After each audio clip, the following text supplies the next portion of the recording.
शब्द गुरु से, लेकिन सूरत को माया ने भरमा दिया।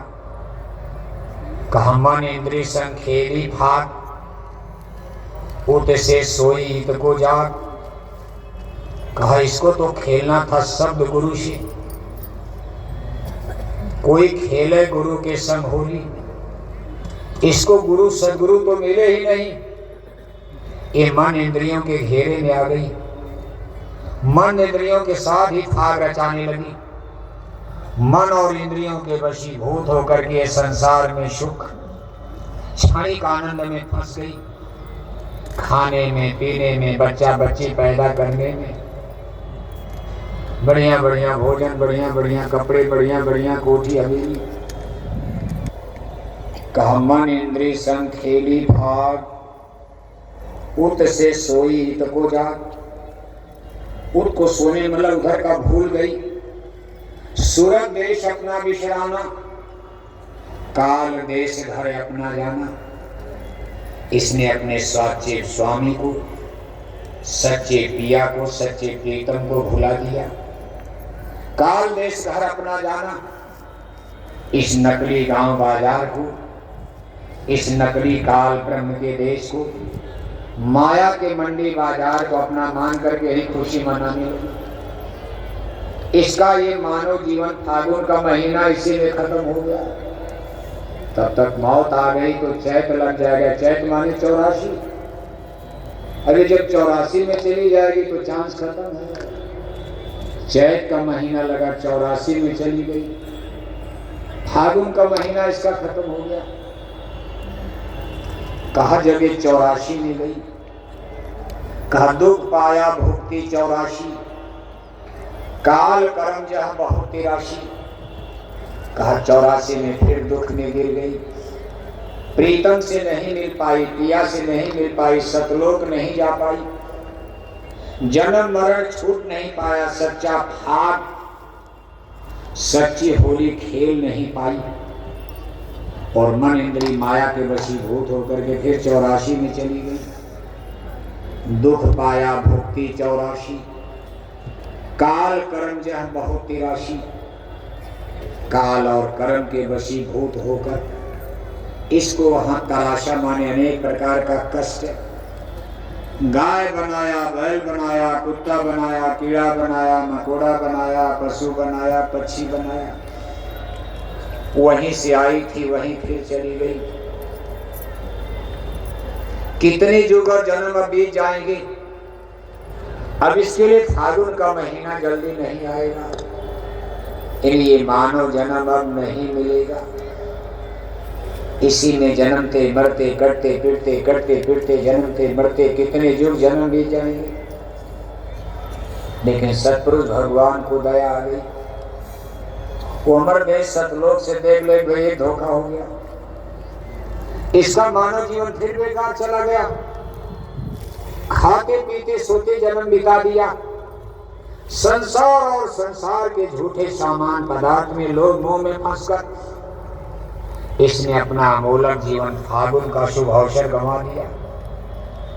अब तो इसके लिए कितने युग बीत जाएंगे। इसलिए सतपुरुष भगवान ने एक नियम बना दिया। कहा इनको बीच से भी खींच कर निकालो। कहा महाराज कौन निकालेगा, कानून बन गया है।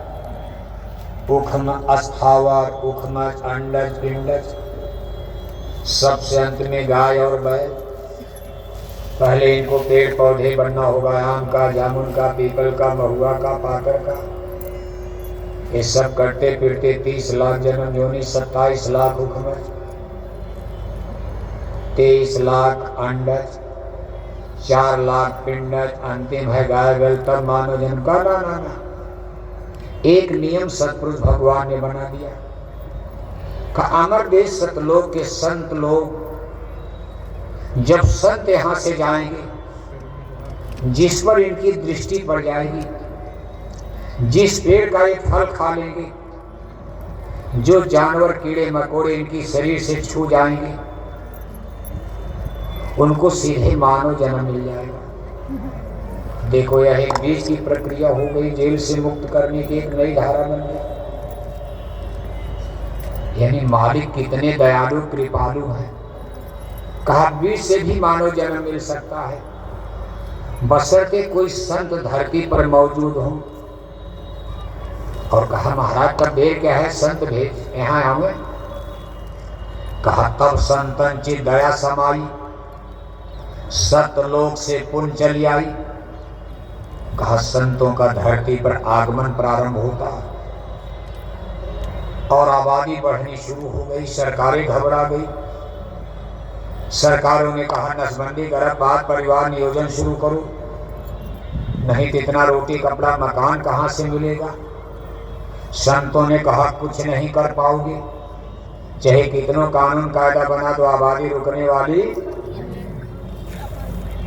ये तभी रुकेगी जब संत इसको चाहेंगे। संतों का आगमन 700 बरस से लगातार जारी, इसीलिए आबादी देखो इतनी तेजी से बढ़ रही।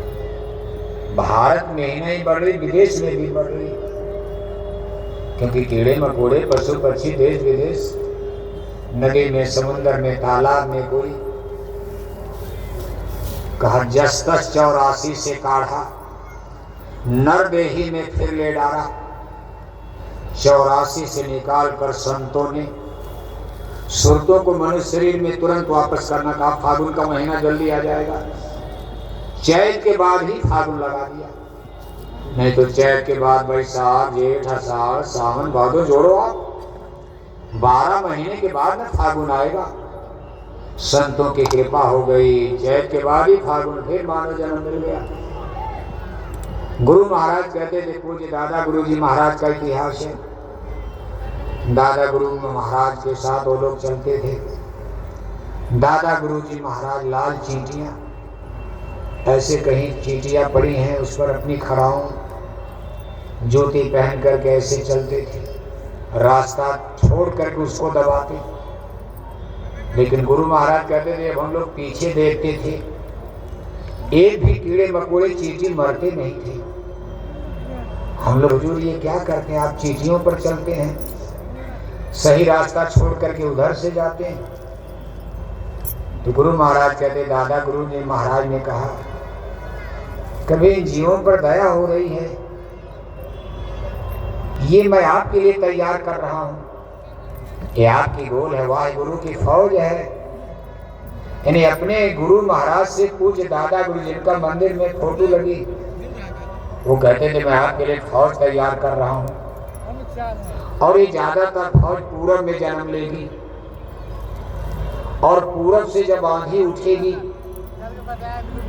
तो संगत का इतना विस्तार होगा कि कोई संभाल नहीं पाएगा। बड़े बड़े सत्संग मैदान छोटे पड़ जाएंगे, कितना बड़ा बनाओगे, 2-4 साल के बाद वो भी सत्संग मैदान छोटा हो जाएगा, फिर बड़ा सत्संग मैदान बनाया जाएगा, 2-4 साल के बाद वो भी छोटा हो जाएगा, फिर खंड खंड में सत्संग करना पड़ेगा, कभी पूरब में, कभी महाराष्ट्र में, कभी यहाँ कभी वहाँ। खैर उस समय तो भी आगे आएगा। ये सब गुरु महाराज के वचन वाणी हैं। अभी ये भीड़ तो कुछ नहीं है, भीड़ आगे आ रही, ये संतों की कृपा से हो रहा।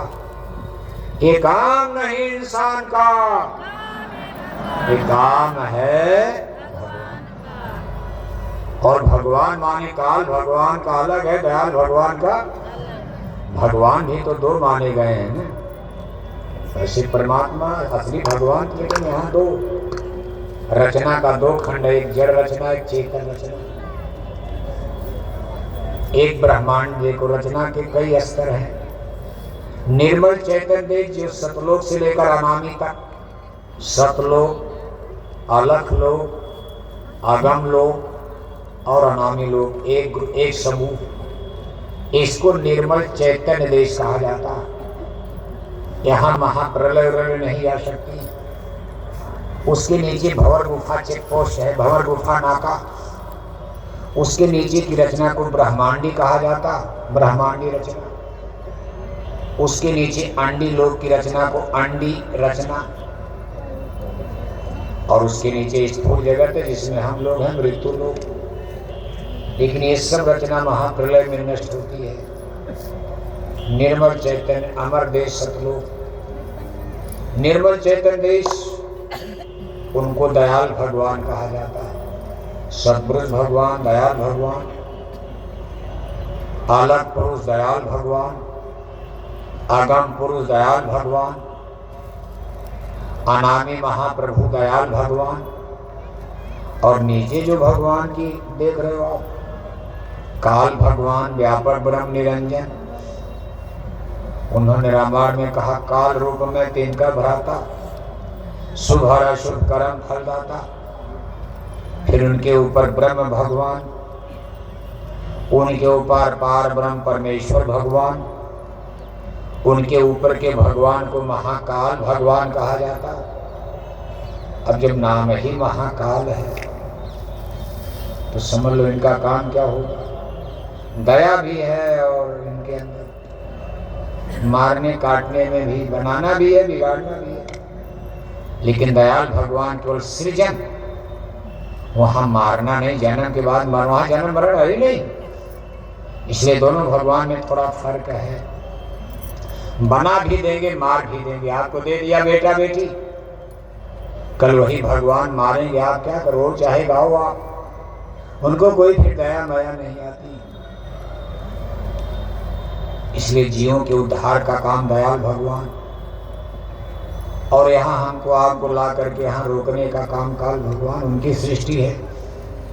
हम लोग इसमें काल भगवान के देश में फंसे हैं। अब इनसे हम लोग बगावत भी नहीं कर सकते, इनकी भी पूजा करनी है। ऐसा नहीं कि आप किसी के राज में रहकर गाली दोगे, आपको जाने देगा, फांसी पर चढ़ा देगा। सब देवी देवता इनके हैं। 9 करोड़ दुर्गा, 10 करोड़ शंभु, 33 करोड़ देवता, ब्रह्मा विष्णु शंकर। ब्रह्मा के साथ सावित्री गायत्री, विष्णु के साथ देवी लक्ष्मी, भगवान शंकर के साथ देवी पार्वती, और इनके ऊपर जगत जननी माता अष्टांगी देवी आदि शक्ति दुर्गा, जिनको हिंदू ग्रंथों में जगत जननी माता आद्या महाशक्ति कहा जाता। रामायण में लिखा है, आदि शक्ति जहि जग उपजाया, सोय अवतरे मोर यह माया। और इनके ऊपर जो इनके स्वामी हैं, इनको व्यापक ब्रह्म निरंजन कहा जाता, त्रिलोकीनाथ। हिंदू लोग कहीं कहीं इनको सत्यनारायण स्वामी भी कहते, हिंदू लोग इनको ठाकुर जी भी कहते, हिंदू लोग इनको ईश्वर भी कहते हैं। त्रिलोकीनाथ, 3 लोग इनका राज है। इन्हीं की 5 शंख बजा करके हिंदू लोग ठाकुर जी की कथा सुनते हैं। अब यह है कि इनकी कथा सुनना भी जरूर, उनका राज है। अब आप इनका सीधे तिरस्कार करके हम बच नहीं पाओगे। इसलिए संतों ने भी कहा, भाई इनका भी कुछ पूजा उजा, इनका भी कर्जा है, शरीर उन्हीं की दी हुई है, बेटा बेटी आपको उन्होंने दिया है, घर मकान जमीन जायदाद सब उन्हीं का है। लेकिन ये बना करके जब गड़बड़ होता तो बिगाड़ने भी आ जाते हैं। भगवान श्री कृष्ण ने अर्जुन से कहा, अर्जुन मैं कालों का काल महाकाल हूँ। जब अर्जुन नहीं समझ पा रहे थे, सुनाते सुनाते भगवान को बहुत समय हो गया। कौरव पांडव सेना सामने खड़ी, आमने सामने। उधर युद्ध का बिगुल बजने जा रहा। दुर्योधन कह रहे, पितामह देर क्या है, बिगुल बजाओ, युद्ध शुरू करो। भीष्म पितामह कहते, भाई जरा ठहर जाओ। अर्जुन और कृष्ण में कुछ संवाद हो रहा वासुदेव से। अब क्या संवाद हो रहा कोई सुन नहीं पा रहा, लेकिन भीष्म पितामह कहते, भाई जरा ठहर जाओ। वासुदेव श्री कृष्ण का इशारा मिले तब तो शंख बजाई जाए, युद्ध का बिगुल। अब दुर्योधन को, दुष्ट आदमी, उनको तो जल्दी जल्दी बिगुल, क्या भाषण हो रहा, क्या बात कर रहे, छोड़ो जल्दी बिगुल बजाओ, युद्ध शुरू हो। लेकिन भीष्म पितामह समझदार, भाई ठहरो जरा, इधर क्या बात हो रही कोई सुन नहीं पा रहा। और वेदव्यास जी 150 किलोमीटर दूर अपने आश्रम में बैठकर अर्जुन और कृष्ण के संवाद को सुन अपने अंतर कान से। वेदव्यास जमाने के योगी पुरुष, वही कौरव पांडव दल में कोई नहीं सुन रहा, बगल में सेनाएं हैं। और वेदव्यास जी अपने आश्रम में 150 किलोमीटर दूर बैठकर अर्जुन और कृष्ण के संवाद को सुन रहे हैं। उन्होंने ही फिर महाभारत श्रीमद् भागवत गीता की रचना किया। अगर वेदव्यास जी ने इसको रिटन न किया होता कागज पर, अब उसमें कागज स्याही इस तरह था भोजपत्रों पर, और हैंड राइटिंग में तब मशीनें तो नहीं, 5000 साल पहले वेदव्यास जी ने कितनी मेहनत किया होगा। हैंड राइटिंग, हाथ से, इसलिए उन पूर्वजों का सम्मान करना चाहिए। जब मशीनें नहीं है, कागज नहीं है, कलम नहीं है, स्याही नहीं है, उन लोगों ने अपनी हड्डी गलाई, तब तो इतनी बड़ी मशीन उनको प्राप्त हुई कि कुरुक्षेत्र मैदान में कोई सुन नहीं रहा है। और कौन सा इंटरनेट, कंप्यूटर, मोबाइल वेदव्यास जी के पास कि 150 किलोमीटर दूर बैठ करके अपनी झोपड़ी में भगवान कृष्ण और अर्जुन के संवाद को सुन रहे हैं। हमारे तमाम ऋषि मुनियों ने, तमाम साधु महात्माओं ने प्राचीन काल में कितने बड़े बड़े स्पिरिचुअल लिटरेचर्स, कितने बड़े बड़े आध्यात्मिक ग्रंथ और साहित्य दिए। भारत के इतिहास को संजो करके रखा है। रामायण को बचाया, गीता को बचाया, वेदों को बचाया। नहीं तो जब विदेशी आक्रांता महाभारत काल के बाद भारत की सीमाएं असुरक्षित हो गई, विदेशी आक्रांता भारत में घुसने लगे। भगवान कृष्ण के जाने के बाद यानी महाभारत काल के बाद तो देखो तमाम ग्रंथ भारत के नदियों में फेंक दिया, गंगा जमुना में, तमाम में आग लगा करके जला दिया। लेकिन उन पुरखे पुरजों को धन्यवाद है, हमको आपको धन्यवाद देना चाहिए जिन्होंने प्राचीन ग्रंथों को जिंदा रखा। क्या लिखा है, क्या नहीं लिखा है, सही है कि गलत, इसकी समीक्षा तो बात की बात है। कम से कम ancient history of India, Bharat के इस प्राचीन इतिहास को लोगों ने जिंदा रख दिया, जिसका लंदन अमेरिका भी जवाब नहीं दे पा रहे हैं। वैसे जबरदस्ती तो अंग्रेजों ने किया गलत इतिहास लिखकर कि भारत के इतिहास को ब्रीफ कर दिया जाए, दबा दिया जाए। लेकिन अब धीरे धीरे बात खुल रही, भाई लंदन अमेरिका का तो जन्म ही नहीं, और भारत में रामा अवतार, कृष्णा अवतार हो रहा। लंदन, अमेरिका, यूरोप, संसार का कोई देश, उनके पास अगर पूछो कोई प्राचीन पुस्तक है, एक बाइबल को, दो एक किताबों को पेश करते हैं। और बाइबल तो बहुत बाद की किताब है, गीता तो बहुत पुराना, 5000 साल।